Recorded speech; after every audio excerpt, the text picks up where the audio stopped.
ہمارے یہاں ماشاءاللہ مسلمان جو ہے جو تعصب پسند ہے، میں ہر کسی کے بارے میں بات نہیں کرتا، بعض لوگ ہوتے ہیں مسجد کے باہر میں لکھ دیتے ہیں تبلیغ جماعت کا آنا منع ہے، بعض میں لکھ دیتے ہیں بریلویوں کا آنا منع ہے، بعض میں لکھ دیتے ہیں دیوبندیوں کا آنا منع ہے، بعض میں لکھ دیتے ہیں اہل حدیث کا آنا منع ہے، بعض میں لکھ دیتے ہیں اہل تشیع کا آنا منع ہے۔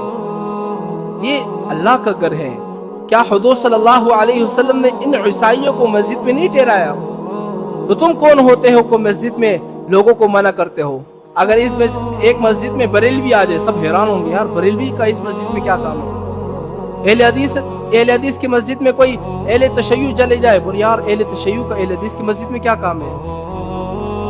فلاں بندے کا اس مسجد میں کیا کام ہے؟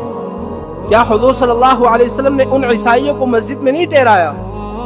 تم کہاں کے مسلمان ہو کہ اپنے مسلمان بھائیوں کو باہر میں لکھ دو یہ کوئی ذاتی گھر ہے؟ ہاں تم اپنے گھر کے باہر لکھ دو کہ میرے گھر میں